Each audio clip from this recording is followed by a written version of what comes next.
Hallelujah, child of God. I greet you in the wonderful name of our Lord and Savior, Jesus Christ of Nazareth. I hope that you are having a good day. Today, I want to speak about offense, but not offense at just anything, but offense at the Lord Jesus Christ. Yes, many people, they don't want to talk about this, but the truth is that there are so many children of God that are offended, but not just offended at anything, but offended at God Himself. When we look in the book of Luke, chapter 7, from verse 18 to 23, we see the scenario of John the Baptist.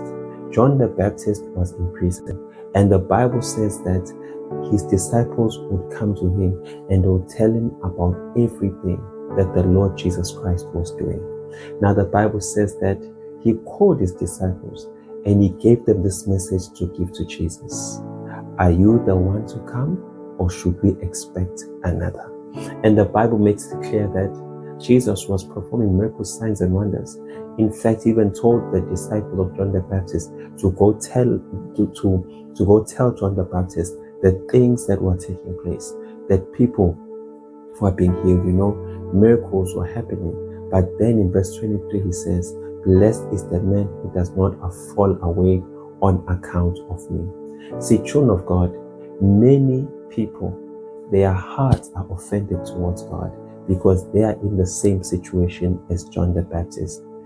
They see that God is moving, God is doing great and mighty things, and it seems like God is doing all these things everywhere else besides in their own lives.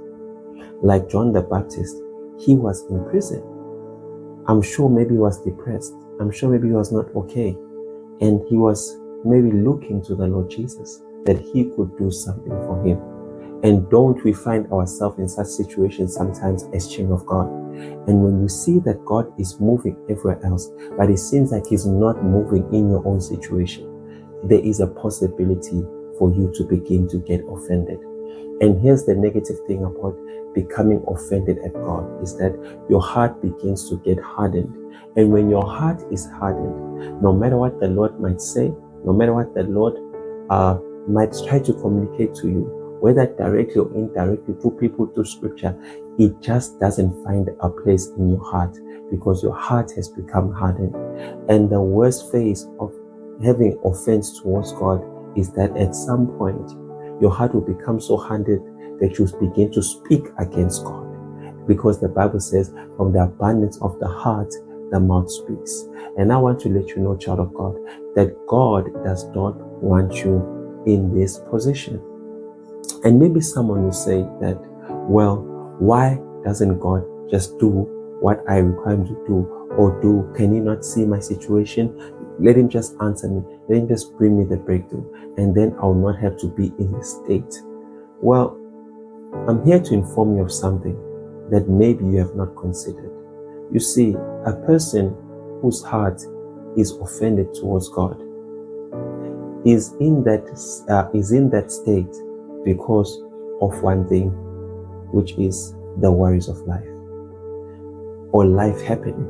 You see, when you look in the parable of the seed and the sower, about the seed that fell amongst the thorns, when it is interpreted, Jesus Christ interprets it as this, that this is the person who hears the word, right? The word finds space, but then the word gets choked from producing results or a harvest in their lives, or bringing profit to their lives because of the worries of life.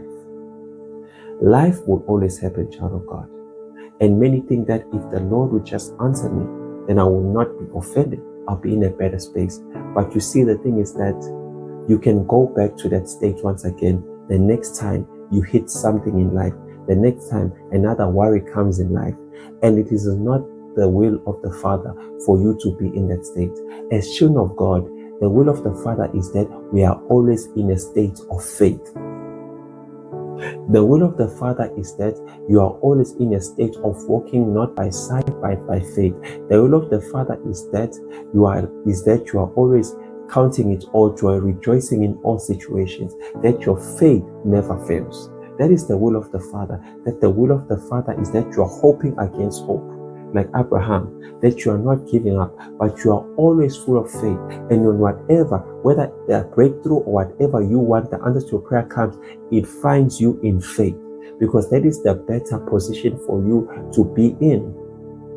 Because that way, you are more profitable. Because as a child of God, our lives are not really lives of looking to the weather. Like the book of Ecclesiastes says, one who considers the weather, he may not sow. That is not our lives. Our life, we don't consider the physical.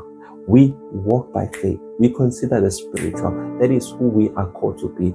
And a behavior of not walking like that, the Father will never condone. So, child of God, I believe today God wants to remove that offense in your heart.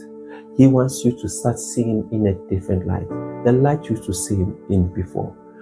Know that He's a good Father, and He loves you, and He has a plan, and He sees you, and He's working on your case. So I want to pray with you today, because the Lord wants you back in the place of faith. The Lord misses your worship. The Lord misses time with you. The Lord misses your faith, and He wants you to always be in joy, for the joy of the Lord is your strength. And that is how you draw from the wells of salvation. You draw by joy. You draw by joy. You draw by faith. That is the currency in the kingdom of God. And let's pray. Father, in the name of Jesus, Lord, I pray for your sons and your daughters, my Father and my God. Lord, you said your word is a hammer. And Father, today I implore your word in the form of a hammer to break every stony heart, every hardened heart, Father, every collapsed heart. Father God, today is the day. Let there be a breakthrough. Let offense be removed in the name of Jesus Christ of Nazareth. Father God, give them a new heart, a heart of flesh, Lord, that is sensitive to your spirit. Restore faith, restore hope. Remove, Father God, every offense, Lord. Everything, Father God, that causes them to see you in a negative light, my Father and my God, today let it be removed in the name of the Lord Jesus Christ of Nazareth. Let every offense melt away. Father, let your goodness, Father God, let your goodness, Father God, begin to enter their hearts, Lord, and soften their hearts, oh God. Massage their hearts, Father God, and bring about total healing and restoration. In Jesus Christ's name, I pray. Hallelujah. Amen and amen. Well, children of God, I love you all with the love of God. Until next time, remain blessed and favored in Jesus' name. Amen and amen.